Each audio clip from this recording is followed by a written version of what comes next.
2025 Chevron Championship came to a dramatic and sudden conclusion on Sunday, with a Rolex first-time winner being crowned a major champion.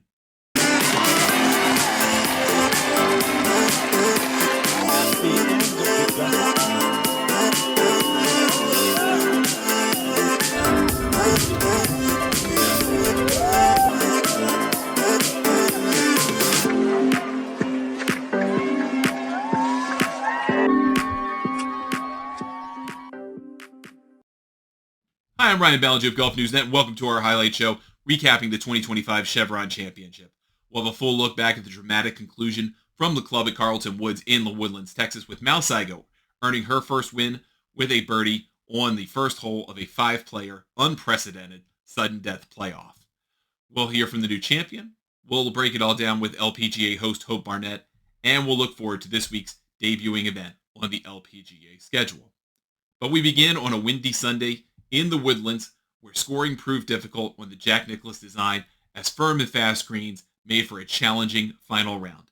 Ariya Jutanugarn took early control with a birdie on the par 4 second, and then she built on that with an eagle 3 on the par 5 fourth hole to get to 9 under par for the tournament. She would reach 10 under with a birdie on the 8th before dropping her first shot of the day at the 9th hole. However, bogeys on both back 9 par 5s opened the door for a quartet of other contenders, including a dramatic finish on the 18th hole. Let's see, set up to it, went quickly, very quickly. Oh, wow, she did. Wow. Oh, my goodness. I mean, you said it was a terrible lie. Look at this. But that was her fourth. Wow. Disheartening bogey at the last for Ariya Jutanugarn. Jutanugarn found herself tied with Sunday playing partner in 2023 KPMG Women's PGA champion Ronan Yin after Yin made birdie 4 on the final hole. With Hyuju Kim already in the house at 7 under 281, it came down to the final group on Sunday, including Lindy Duncan and Mao Saigo. Duncan found the green in 2 with a 7 wood, but raced her eagle a bit by the hole, and she needed to make 4 to tie the lead. Saigo also faced a must-make to make it an unprecedented 5-player playoff.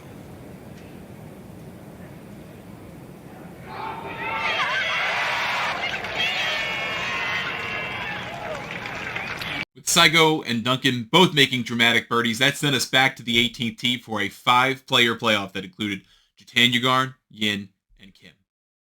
Lindy Duncan was forced to lay up from 235 yards with a downhill lie in the rough into the wind. Hyuju Kim also laid up, and that cleared the stage for Ronan Yin to hit her second shot into the 18th. Set up very square. She likes it. It looks really good in the air. Takes that hop. Brilliant. On in 2. Saigo and Jutanugarn both went for the green in 2 and found familiar spots from regulation.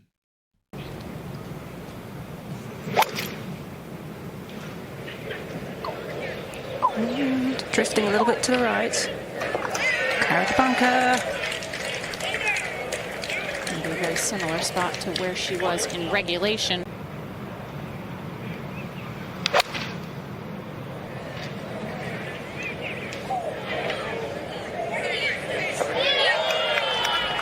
Just if we landed that deep, impossible to get it to stop on the green with a long iron like that. Lindy Duncan and Hyuju Kim, after laying up, still had to find their way onto the green at the par 5 18th. You know what you got to do. Hit it as close as possible.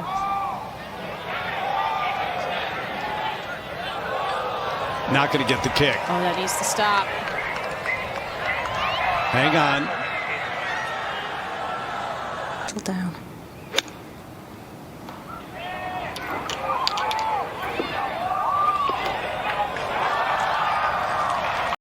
Ronan Yin on in 2 and Hyuju Kim on in 3, Lindy Duncan, Mao Saigo, and Ariya Jutanugarn still had to find the putting surface.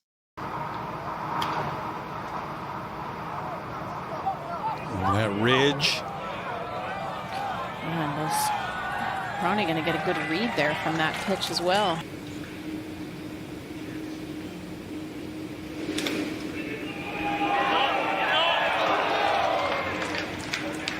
So that was their fourth.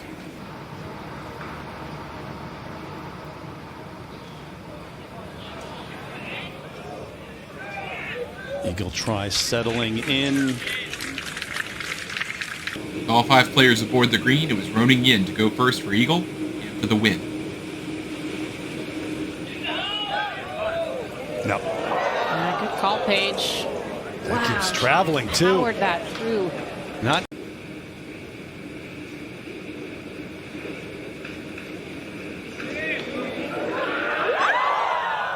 I would say fooled.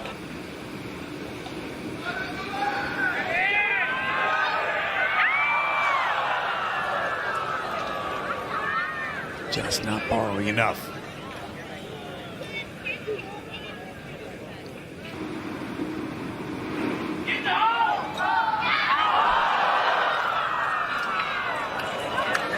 Wow. Oh my gosh, that's in and out as well. Morgan. That all left Mao Saigo with this putt for the win. In incredible fashion, in a playoff, Mao Saigo is a major champ here at the Chevron. Not even sure she can believe it in this moment.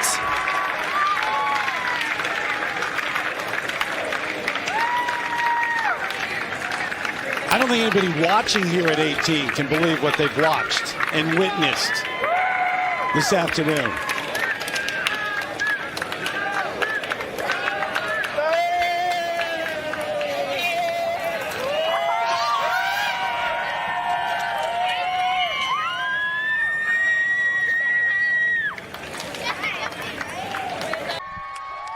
With their win, Mao Saigo becomes the 4th Rolex first-time winner of 2025, earning $650 race to the CME Globe points and the $1.2 million first-place prize money.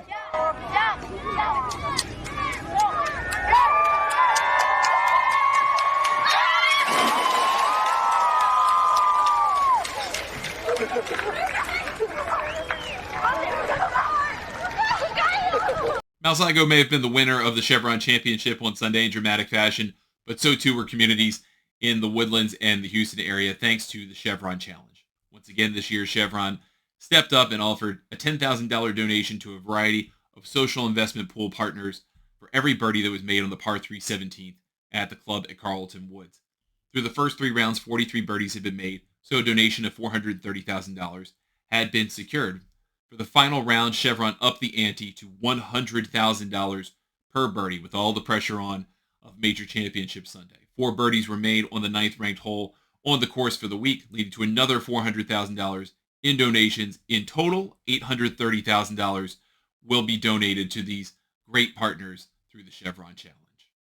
2, 1. LPGA host Hope Barnett joins me from Texas at the Woodlands site of the Chevron Championship. Hope, can you give us a sense of what the last 90 minutes of this tournament were like for you and, in some sense, for the 5 players competing in the playoff? It was, I think the best way to explain it was just pure chaos. It was insane. It was kind of funny because my coworkers and I were like, wow, it's been kind of a, like a boring final day. Like nothing crazy is happening. No one's like moving up the leaderboard.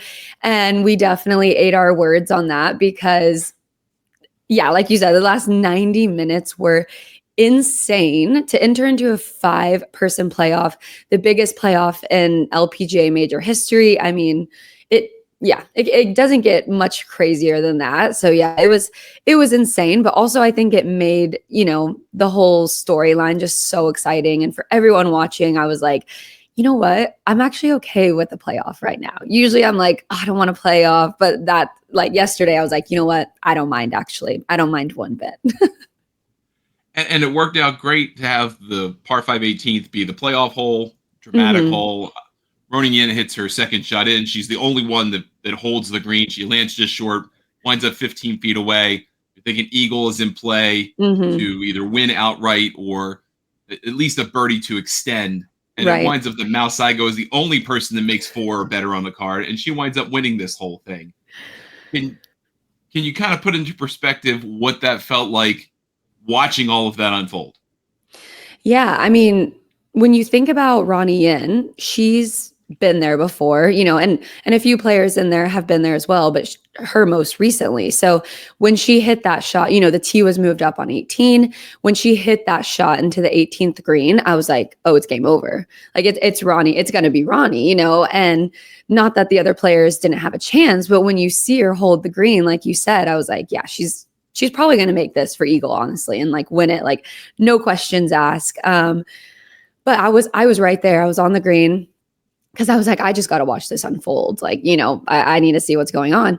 And I was thinking, you have a 5-person playoff. You're going to see at least a couple more playoff holes. I was like, there's no way this is going to end in just one playoff hole. But I mean, those greens they're tough. And so I wasn't really necessarily surprised to not see them go in. The 18th hole is a hard hole.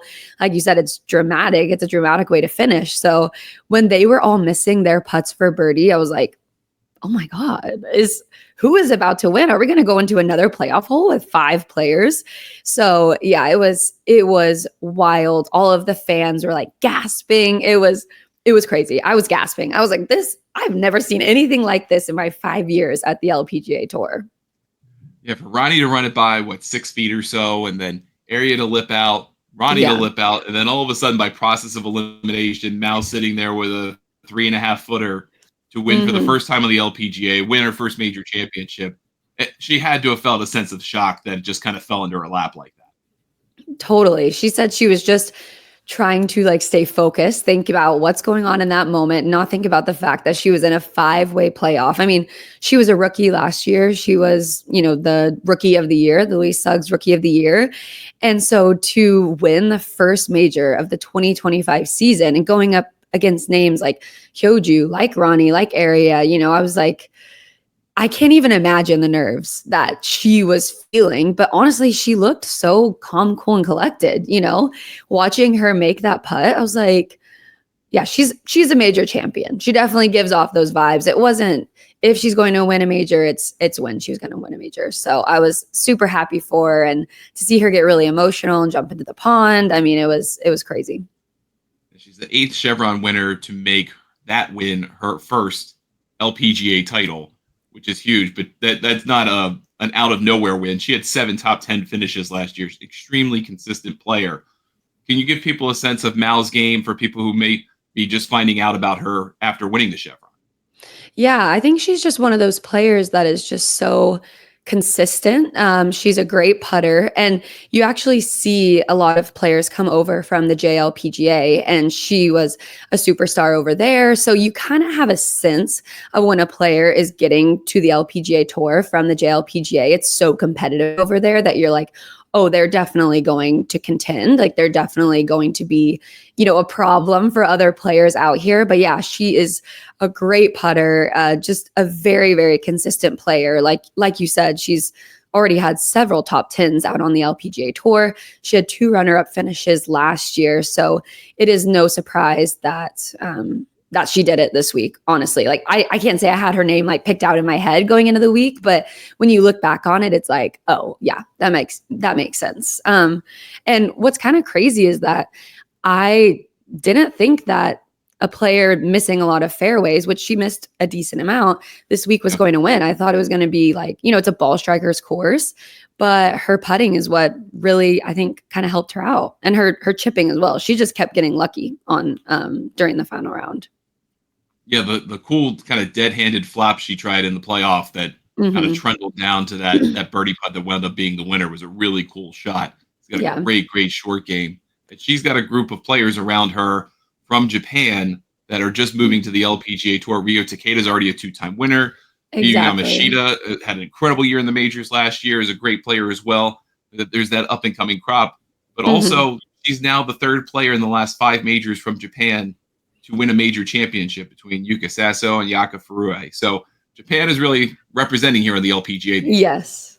Yeah, no, they definitely are. And, you've kind of seen that grow in the last several years. You obviously have Ayaka, we've had Nasahata Oka for a long time, and she's a great player.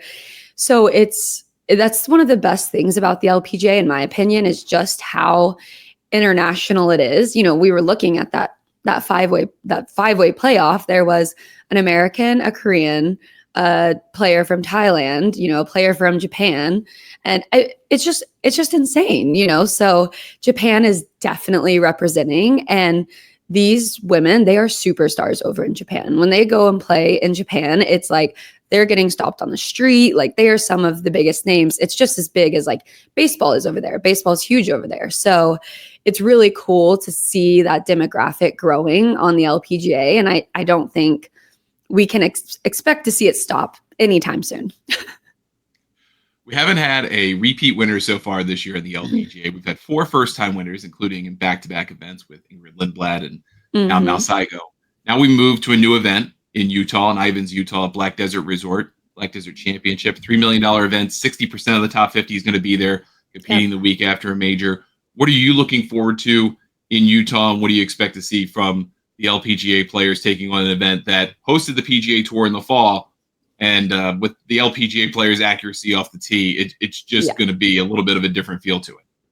Yeah, for sure. I think it's going to be a super exciting week, especially coming off of a major, because you're going to see so many of the players that finished in the top 10. I think you're going to see one of them win, in my opinion, because coming off of a major and, continuing that momentum, it's so fun to watch. And also I want to just like shout out how great it was, because a lot of the players got to take charters over to Utah, because it's kind of a hard course to get to.